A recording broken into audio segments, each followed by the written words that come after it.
modus vivendi tem que ser refletido nos ideais para a nossa nação. Se nós continuarmos a investir nas famílias angolanas, nós vamos ter uma Angola melhor, uma Angola satisfatória para todos nós. Se nós prestarmos atenção no conceito real de cesta básica para as famílias africanas em particular, nós vamos compreender os nossos problemas. Eu tenho discutido muito com muitos especialistas, eu sou estudante ainda a todo momento e às vezes sou um bocadinho incompreendida na sala de aula. Tem alguns colegas que podem confirmar. Eu não concordo com a definição de pobreza instituída pela União Europeia. Porque se se fala que a pobreza extrema, indivíduo que vive abaixo de $1, não é só pelo fato de nós termos um câmbio instável, uma situação econômica instável. Mas nós com 100 kwanzas, hoje, não, mas agora é 150, né? Com 150 e os 50 de uma quiçangua, tu tens uma refeição. E se tu passares na casa de uma tia, estás próximo, tu tens duas. Porque se ela fez um peixe, ela vai dividir ao meio. Tu encontras isso em qualquer parte da África. Hoje por hoje tem uns golositos, né? Uns agarrados, mas dão-te. Mas se tu fores para a Europa ou fora do continente africano, tu não vais ter esse senso de partilha, esse senso de entrega. Isso não é poesia. Isso é uma característica própria das famílias angolanas. Eu quero que seja, eu sei que eu tenho apenas 15 minutos, eu não vou me prender ao que está aqui escrito, como já disse há bocado, isso é um tema amplo. E eu admito, enquanto preletora, em um momento, quem quiser intervir em algum instante é só colocar a mão, porque para mim é uma conversa aberta, é um diálogo para nos entendermos em questões de prioridades para as famílias angolanas. Nós estamos a viver um problema grande e volta e meia nos debates e tudo mais, a gente fala muito sobre os resgates de valores, nós falamos muito que as famílias estão a demitir-se do seu verdadeiro valor, da sua responsabilidade, não é? Na formação do homem novo. Isso já parece revolucionário, mas é atual. Quando a gente fala da formação multifacética, existe um sociólogo chamado Emile Durkheim que escreveu a divisão social do trabalho. Nós compreendemos o que é isso. Por que eu trago agora para exemplificar? Dentro da família, cada elemento tem a sua função particular. O avô tem que se comportar como avó. Quando tu tens um avô que se comporta como vizinho, ele não só está a destruir a sua família ou está a viver um conflito de papéis, mas como está a pôr em perigo aquilo que nos caracteriza enquanto africanos. Quando tu tens um pai que ainda não deixou de ser filho, conscientemente, tem comportamento de filho. Quando digo pai com comportamento de filho, é aquele pai que ganha 5 mil kwanzas, sou entregador de meio. Por que eu chamo primeiramente a procriação? Nós sabemos que a família tem a condição, a função sine qua non de procriar. Não é nosso hábito nós termos conversas sobre educação sexual. Do nosso jeito muito tímido, do nosso jeito muito nosso, nós fomos ouvindo das tias, dos tios, sobre questões sexuais. Mas hoje por hoje que a gente já está mais, olha, são 8% de indivíduos com ensino superior. Então nós temos que sentir isso no dia a dia. Nós já compreendemos a importância do diálogo sobre o sexo em casa. Mas como a gente nunca fez, estamos a fazê-lo de uma forma errada. Ou não fazemos, ou fazemos de uma forma a maltratar ou a ensinar mal. Eu acredito que se a gente tivesse uma conversa séria, desde cedo, mesmo que nunca é tarde para começar, sobre sexualidade na família, nós iríamos diminuir as gravidezes precoces, o incesto. Ninguém quer perceber ou ninguém está atento ou ainda não se fez um estudo real. Mas nos últimos anos nós temos denúncias exacerbadas, não é? Um número que vai crescendo vertiginosamente de incesto. Não é só porque tomou alguma coisa e a libido despertou.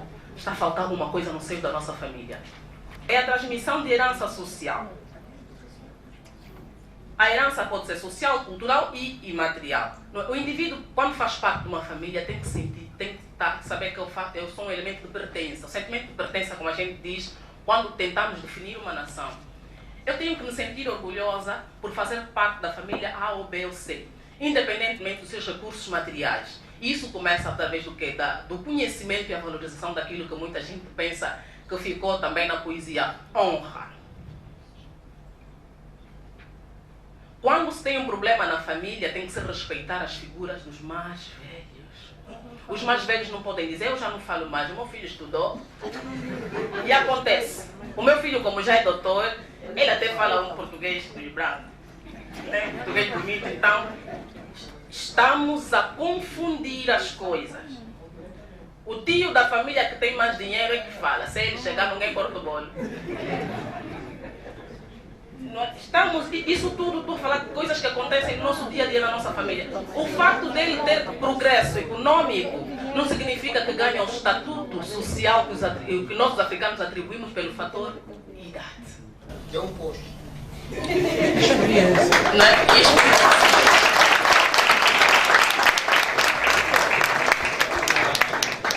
Bem, eu não quero alongar, mas não quero mesmo que o camarada Vitor me chame a atenção.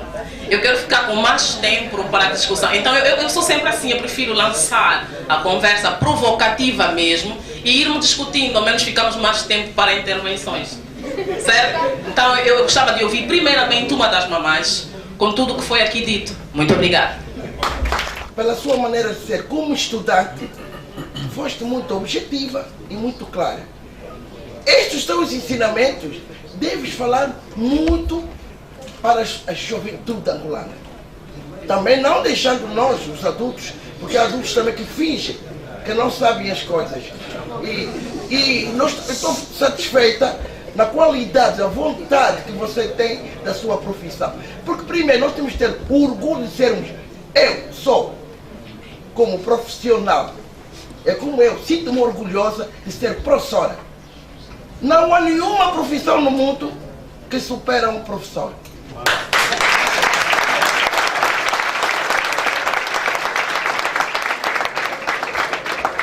Na qualidade de sermos quase da mesma família, como sociólogo e eu psicóloga, quase estamos da mesma família, porque a linguagem às vezes é a mesma. E então, força, dou-lhe muita força, porque nós precisamos ter muito valor à nossa juventude. E também aqueles mais velhos que já estão assimilados, como diz antigamente, no tempo colonial, que diz que família nuclear é só a mãe, os filhos e os pais. Está reprovado. Muito! Eu sou contra mesmo na minha família. Eu nem gosto que me chamam tia. Porque como estou habituado mesmo o raboteiro me chamar mãe. Então sinto-me mesmo satisfeita, porque não é porque me chamar mãe sou velha. E realmente, quando chega a idade, nós não podemos dizer que não. E é bonito quando as pessoas têm essa qualidade de alguém te chamar mamã. Eu tenho aqui na sala pessoas que já formei, que hoje já são doutores também. Então sinto-me feliz. E quando alguém me diz, passei por Kikalanga, muita gente conheceu o Kikalanga.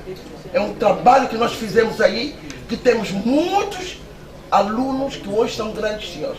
Muito obrigado, era só isso que eu queria dizer.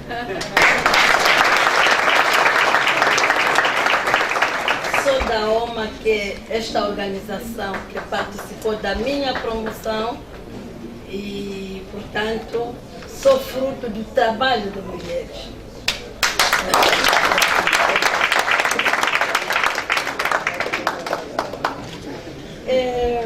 Na qualidade de professora, eu gostaria de parabenizar a Tânia por saber que ela ainda não terminou, conforme nos afirmou aqui, e mostrar-se como mestra de todos nós aqui presentes.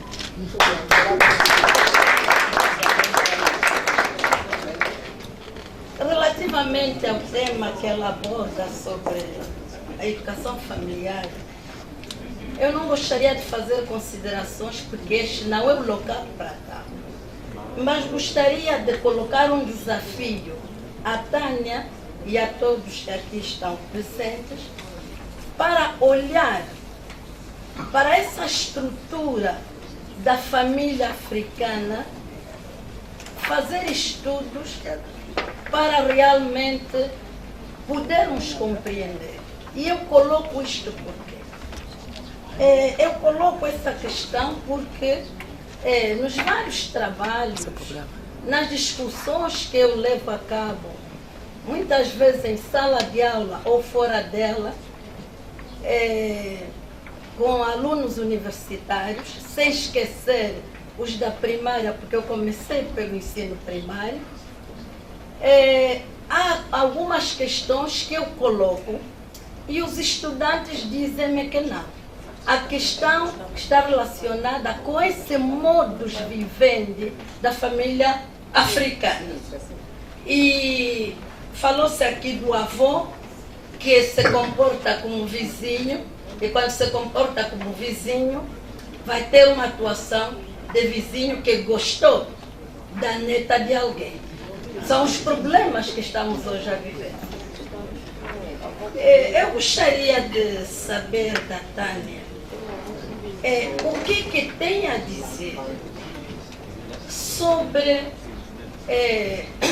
aquilo que se coloca hoje nas nossas famílias, mas pelo historial, em termos investigativos, é um problema secular ou milenar, em que muitas famílias deixam de ter características de família porque o irmão da mulher viola a sobrinha, porque o avô, biológico ou não, viola neta, e essas coisas. O que é que a Tânia tem para nos dizer, nós enquanto adultos, em que alguns valores podem estar deturpados para nós, e o que é que a juventude na sua pessoa pensa para que realmente a família angolana possa viver os valores que hoje queremos que eles existam no nosso seio. Obrigada.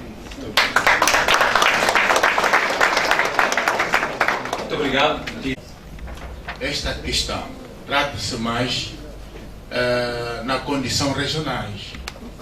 Pelo menos eu nasci numa província fora de Luanda. Estou a dizer. Eu sou de E imagine, Malanda. eu sou da província do Zaire. Zaire.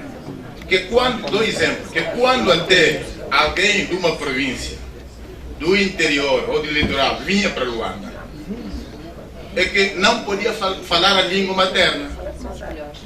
E diziam até que está a falar a língua de campo.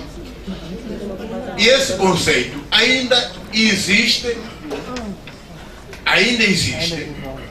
é que fez com que até muitas das famílias, por causa do complexo de inferioridade, limitavam a dizer que aquela não é sua família. A sua família é só esta que nasceu aqui. Portanto, esse tipo de ensinos não pode somente ser encontrados aqui no simpósio. Deve ser alargado nas escolas, nas comunidades. Porque, de facto, temos, mesmo no nosso meio que estamos aqui, ainda pessoas que conservam o contrário daquilo que a senhora acabou de aqui explanar. Temos. Portanto, eu espero que essa intervenção se expanda nas comunidades. Se expanda mesmo. Obrigado. Todos, sinto-me regozijado por fazer parte deste simpósio de valorização do capital humano. E eu gostaria de fazer dois reparos. A primeira situação que eu gostaria de levantar, a primeira situação naquilo que é a estruturação das nossas famílias. Desculpa, só esqueci o nome. João Júlio. A primeira situação que eu gostaria de estruturar, de intervir aqui com relação à situação da estruturação das nossas famílias, tem a ver com a intervenção, o papel da mulher. Hoje por hoje, a nossa sociedade, houve uma alteração daquilo que é o papel da mulher dentro do lar. No tempo anterior, nós tínhamos as nossas mães a tempo integral com os filhos. E hoje nós temos uma situação, há uma emancipação da mulher no seio da sociedade. Nós antes tínhamos as nossas mães que saíam de manhã, 12 horas estavam em casa para saber se o filho já almoçou. Hoje já não temos isso. Hoje o filho fica o dia na creche, às 17 horas estamos aí buscá-lo. Chega em casa, zap. E o pai está?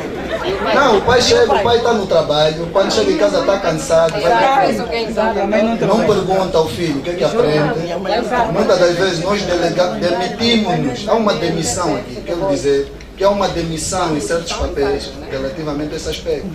Porque os filhos hoje, eu na altura que fui educado por uma mãe, é a tempo integral. Hoje os filhos são educados na creche.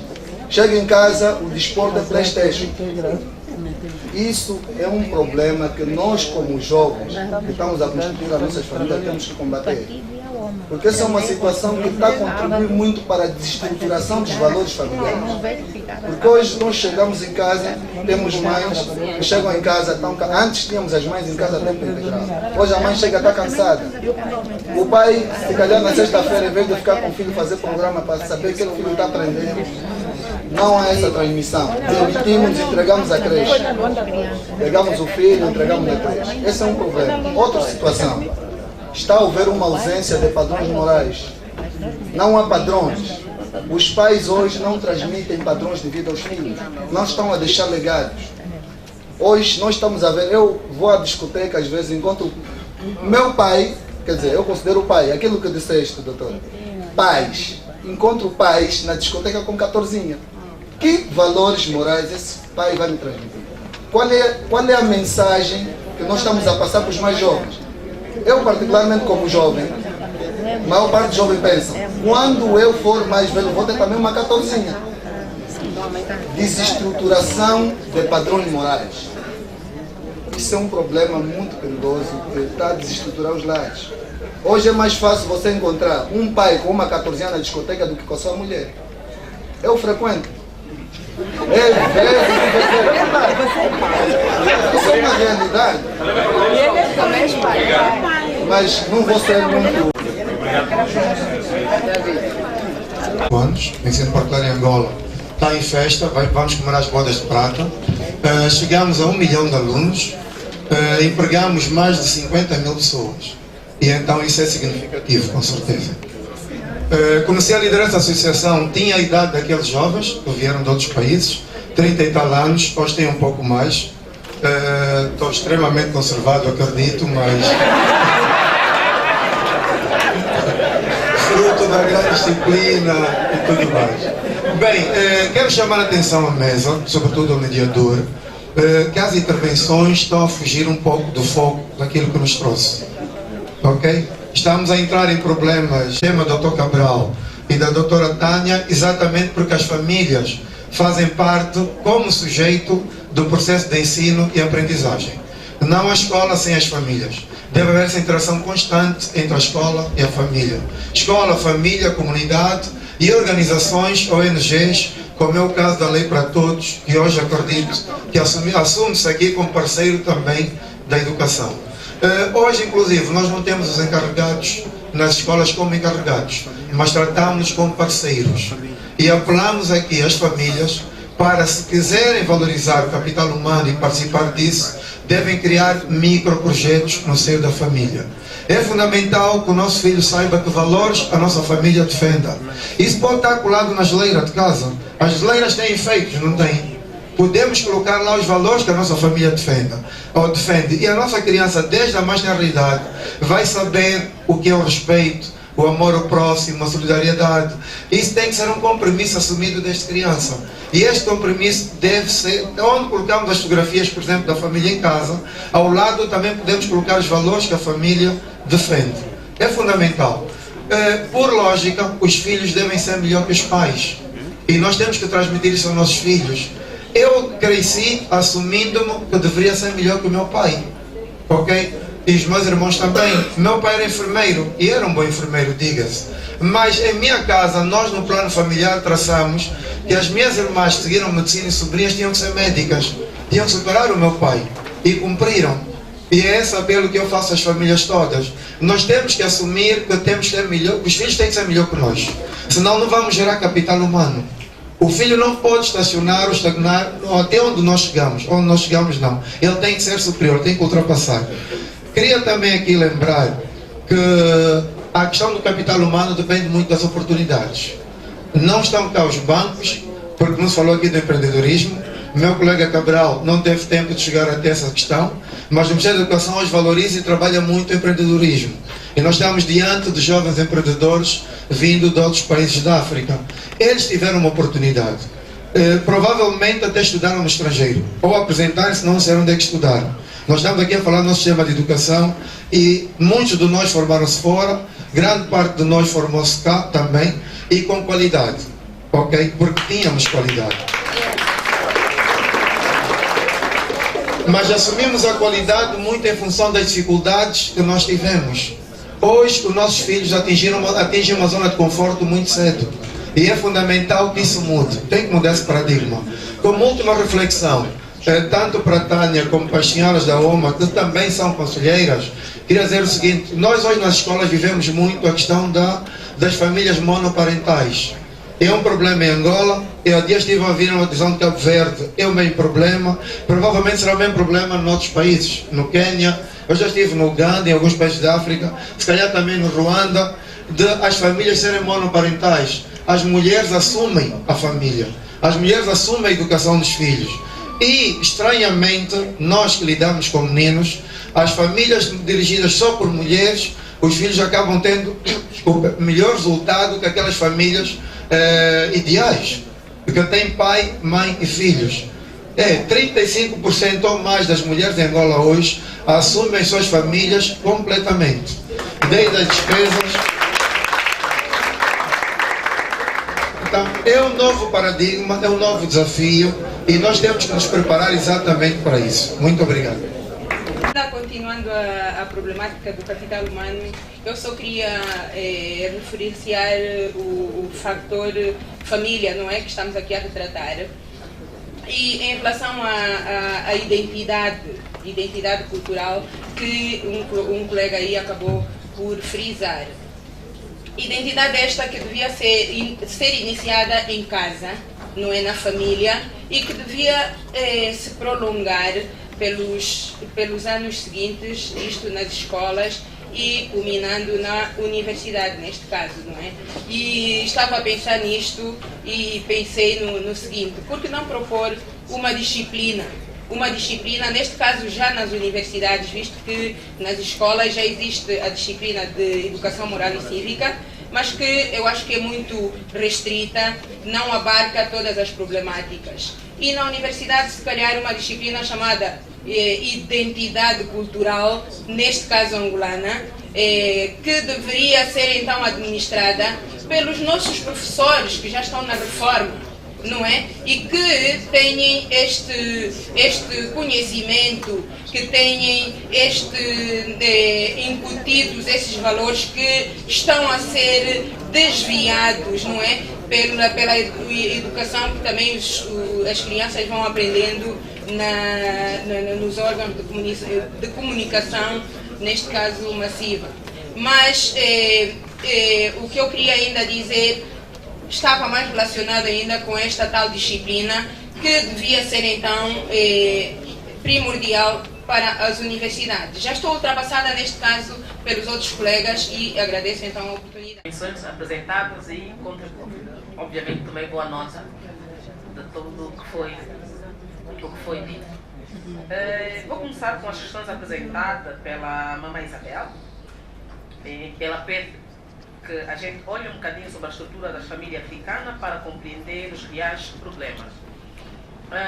Eu vou deixar um trabalho escrito, 4, 5 páginas, acho que 4,5, né? Um texto de apoio, onde vamos poder ler, tem lá referências bibliográficas com página e tudo, para a gente poder, com as nossas leituras, complementar o que não foi aqui dito. É muita coisa que a gente tem que avaliar. A intenção, na verdade, era falarmos sobre a família, não é? Os inputs que ela nos pode dar para a valorização do capital humano. Mas nós não conseguimos falar do capital humano e esses inputs se não compreendermos os problemas reais que ela hoje ultrapassa. A estrutura de família africana, eu não vou dizer que tem sido abalada, mas incompreendida com a mutação real que nós hoje vivemos. As sociedades são dinâmicas, é óbvio. E esse dinamismo traz consigo algumas mutações que nós temos dificuldades de adaptarmos. Não vou dizer que é resistência à mudança, não, longe disso. Essas mudanças trazem consigo novos valores, novas percepções dos fenômenos, não é? Sociais, totais, reais, econômicos e financeiros e até políticos que uma sociedade enfrenta. Nós hoje, por exemplo, temos dificuldade, a olho nu, de compreender que um indivíduo de 52 anos, vou dar um exemplo, possa ter uma disfunção psicológica que o leva a cometer um estupro ou uma violação. Não é que a gente esteja despreparado de conhecimento científico para compreender os desvios anormais a nível do funcionamento psicológico do indivíduo para compreender. Por quê? Porque nós temos as nossas próprias crenças também. Nós temos os nossos próprios conhecimentos. Eu não vou dizer que, por exemplo, o misticismo seja um refúgio, mas é a nossa essência. O feitiço não está aquém dos nossos hábitos, dos nossos... Antes mesmo do indivíduo parar e fazer uma reflexão científica, vamos assim considerar, vai fazer uma reflexão nesses moldes. Não é? Antes... Mas eu não estou a dizer que é certo ou errado. Estou a falar do que acontece. Certo? Vou tentar. Quando a gente procura compreender a estrutura da família africana, temos que nos despreender de tudo que é aquilo acadêmico, não é? Do fator biológico. A estrutura africana é própria, é única, é indivisível.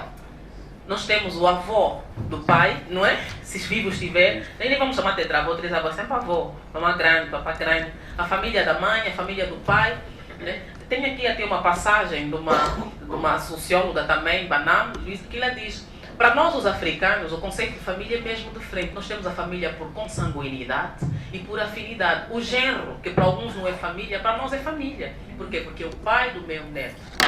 Certo? Nós temos uma ligação muito forte. E todos os hábitos, não vou dizer genéticos, os defeitos. Quando eu falei da honra, era em que sentido? Nesse sentido. Para nós, a honra sobrevaloriza, obrigado, a questões materiais. Uma família começa a perder o seu potencial, papel, lugar, estou a falar a nível de estrutura, quando começa a sair dos carris que é aquilo que o caracteriza como uma entidade máxima na sociedade.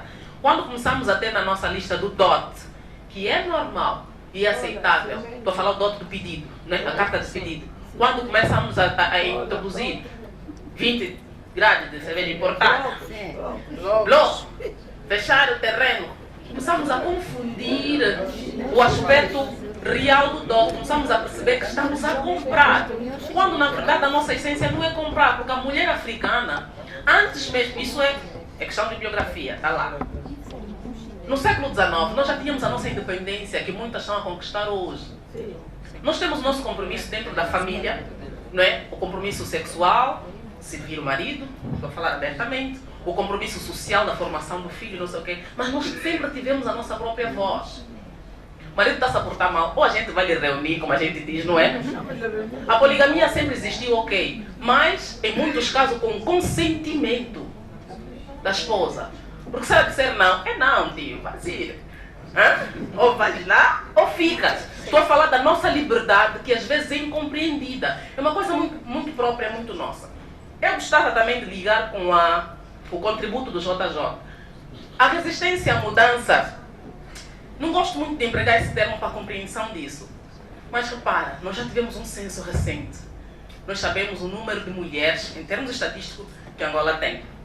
Nós sabemos o lugar que ela foi sempre relegado para o contributo material do desenvolvimento. Na estatística apresentada pelo Dr. Joaquim, ok, não teve a questão de gênero, chamou uma atenção, mas nós sabemos que é um número ainda inferior de mulheres alfabetizadas. Mas mesmo as nossas mães analfabetas sempre souberam nos formar enquanto cidadãos. Sempre nos passaram os valores culturais, morais, que nos moldam. Nós somos capazes de respeitar a Constituição angolana, porque a nossa mãe, alfabetizada, não é analfabeta, né? Falei bem. Ensinou-nos a respeitar isso. Eu que vos falo, eu tinha 16 anos, se não um bocadinho mais, quando descobri que a minha mãe não sabia ler nem escrever. Estou a terminar o meu mestrado. Não defendi. Pronto. Por isso digo que sou estudante. E percebi, eu já tinha 8ª, 9ª classe, ok. É incrível, a minha mãe chamava no final da aula, um exemplo pessoal, desculpem apresentar, mas é para compreender o papel singular que a mulher angolana sempre teve para o desenvolvimento da Angola. Pedia o caderno. Acho que ela só controlava os números, porque ela sempre foi comerciante. Que dia hoje? 10. Para ela avião, 10. Dia 10. Não tem sumário novo. Ela conseguia ver quando você está ao trabalho. Mas não sabe ler. E aquilo que nós, a nível da pedagogia, chamamos de analfabetos funcionais. Não é? Ela sabia que essa lição não é de hoje. E estou a dar um exemplo prático, vivenciado em todas as famílias angolanas. Hoje, a mulher angolana já pega na carteira, já é formada, quer se formar. Ela compreendeu que com a ciência há de contribuir melhor para uma Angola sustentável. valorizará melhor os seus filhos e os tornará um capital humano eficiente para que Angola precisa. Sim. Se nós continuarmos sempre no fogão e deixar os nossos homens, no bom sentido, sair para trabalhar, nós somos a maioria. Nós também temos força de trabalho, intelecto e muito mais. Não é o fato da mulher hoje estar no mercado de trabalho que nós temos essa disfunção na família que temos, não. São outras questões. São outras questões. A questão da angularidade, a questão das nossas capacidades de vida de sentados, independentemente do meio, do meio em que estejamos. O acerto que me chega da equipa nesta cerimónia é que vão todos os preletores fazerem as suas comunicações. Doutora Ruth, começaremos por si, mesmo porque o pastor Adilson está a caminho. A senhora vai apresentar o seu tema, os presentes tirarão as anotações necessárias, passaremos a apresentar o tema do pastor Adilson e depois discutiremos então cada um dos assuntos. Um tema que eu tenho que rapidamente recorrer aqui que é educação infantil e liderança individual. Doutora Ruth, faz favor. Muito boa tarde a todos. É para mim muito prestigiante ver tanta criança crescida reunida. E porquê? Porque normalmente diz-se que para compreendermos melhor a situação da criança, temos que ser crianças. E eu quero ser permanentemente criança. Não vamos fazer abordagem em termos de questões legislativas, que já conhecemos. Mas eu queria chamar a atenção a um aspecto importante. Sendo que, naturalmente, cabe à família em primeira instância, depois o Estado e a sociedade, criarmos condições para darmos uma educação integral à nossa criança. Certo. Mas, entretanto, gostaria antes de ir para a legislação, pensamos o que é a educação infantil? Começa exatamente antes da gravidez e durante e depois, mas sobretudo até os 5 anos de idade. Tudo se decide antes dos 5 anos. E muitos papás às vezes esquecem-se que quando abandona a mamã grávida, está a matar uma criança também. Quando deixa a mamã tomar conta e depois regressa, depois de 10 anos para cuidar do filho, já destruiu um talento, já destruiu um capital humano. Então, falar da educação da primeira infância, temos que falar não só em termos de educação, mas é integrado, é uma questão holística, entre a saúde, entre a questão cultural, entre a questão emocional e espiritual da criança. Porque a criança, como qualquer um de nós, ser humano, é um ser físico, espiritual e social. Então, a primeira infância, exatamente a educação, trata da criança desde o nascimento, a sua educação, até a sua entrada na escola, no ambiente formal ou informal e ainda não formal.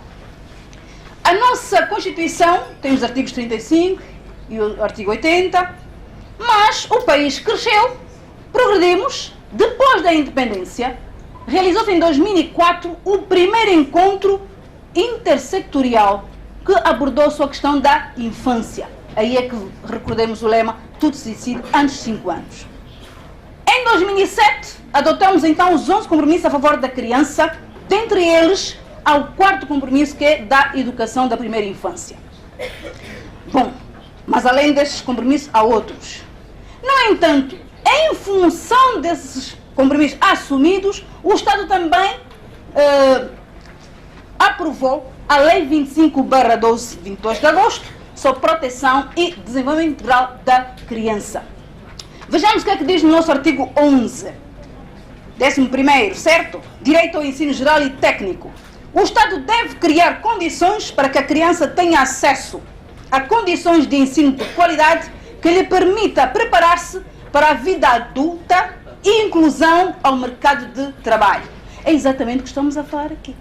Parte da minha questão, já a doutora Tânia fez referência. Eu apenas vou dar continuidade. Pois é, vamos agora prosseguir. Então, os 11 compromissos. Paramos um pouquinho aqui. E porquê? Para nos lembrarmos que precisamos de garantir que esta criança nasça com saúde. Por isso, quando nós alimentamos bem enquanto grávidas, estamos a cuidar da saúde da criança.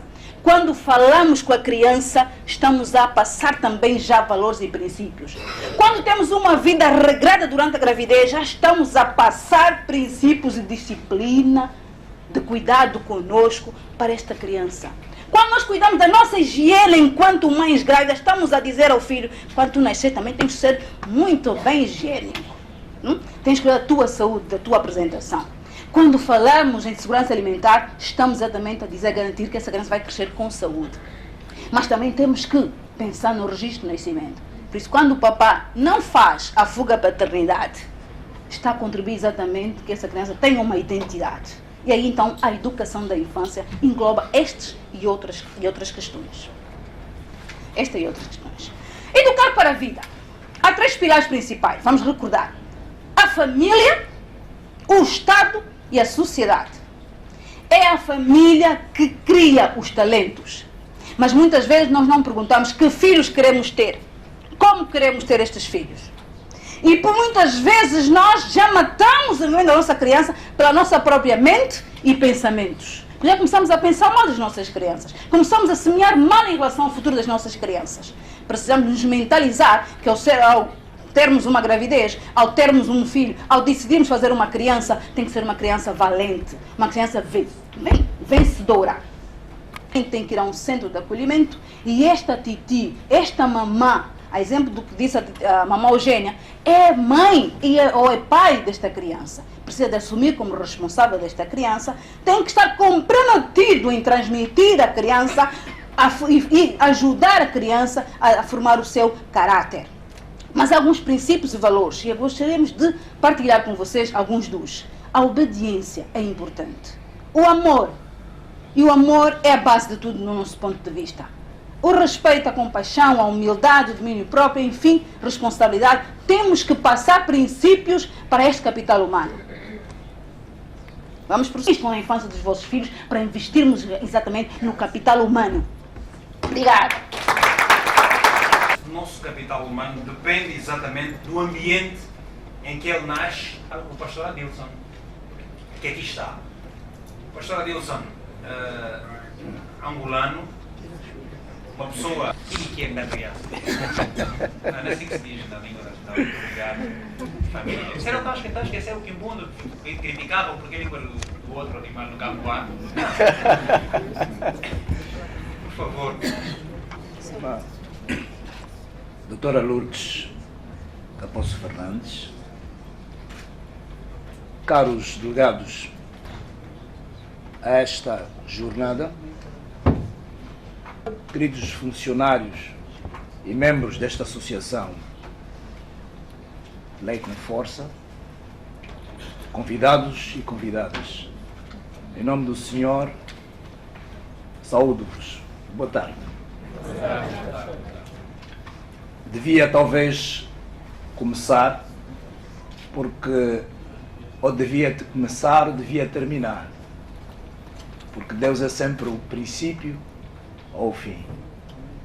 Fico feliz porque não falei no princípio, mas falo no fim, e como comentávamos já na mesa, talvez fosse plano divino que assim pudesse acontecer.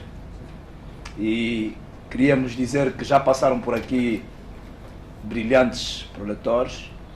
A minha missão é uma missão apenas de transmitir-vos uma reflexão daquilo que vocês já sabem, porque ao olhar para a minha cara, ao ver o meu clerical, vocês devem estar a dizer, agora é a hora da pregação, meu nome. Na verdade, podia ter sido uma pregação, mas eu vou fazer mais uma reflexão, vou falar de alguns conceitos que tanto dão origem ao próprio espiritismo como tal. Se calhar até vou apresentar uma perspectiva mais filosófica, e quem sabe depois no fim falaremos da perspectiva mais religiosa. Eu peguei o tema de formas diferentes e então decidi, da forma como recebi, colocá-lo conforme vocês veem ali na apresentação: Espiritismo e feiticismo em África, seu impacto nas relações laborais, familiares e sociais. Eu acho que isso faz um pouco, de forma geral, aquilo que é a apresentação que nós temos. E vocês veem ali naquela imagem, ou nas imagens que aqui apresenta o slide, um ambiente laboral, não é? Uma corrida frenética, aí a roda, pessoas a correrem de um lado para o outro, e está todo mundo agitado com ao imediatismo, todos querendo alcançar alguma coisa, todo mundo correndo para alguma direção, e há uma roda identada, não é? As pessoas querendo construir coisas novas. Esse é um slide que me inspirou quando comecei a refletir nesse tema.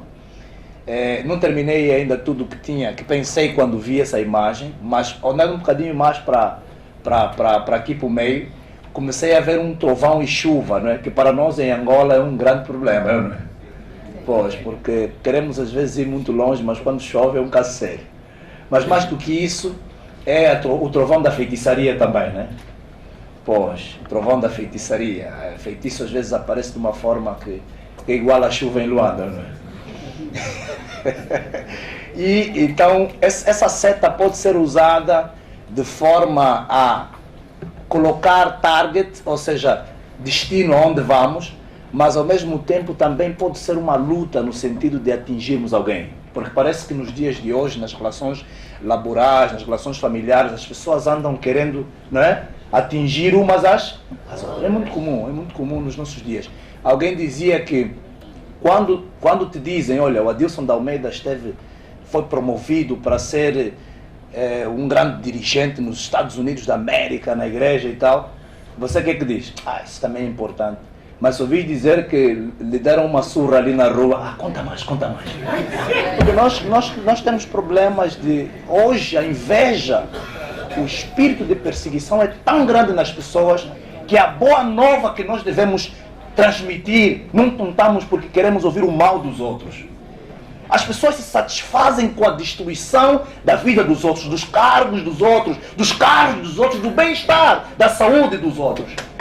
Muita vontade de fazer mal nos nossos dias. Muita vontade de fazer mal nos nossos dias. E é um pouco este espírito, é um pouco essa realidade que tem causado que as pessoas, ao seguirem o espiritismo, a feitiçaria, procuram destruir umas às outras. O estudo sobre o espiritismo e feiticismo exige uma reflexão histórica, dada a natureza idealista da sua origem. Na era pré-histórica, antes do período medieval, que a história é dividida em 4 partes. Vocês sabem que a história é dividida entre a Antiguidade, depois da Antiguidade nós temos o período da Idade Média, depois da Idade Média nós temos o período moderno e seguido o período contemporâneo da história. E a fase da Antiguidade tem o período Paleolítico, Mesolítico, a Idade da Pedra, a Idade do Ferro, enfim, antes da nossa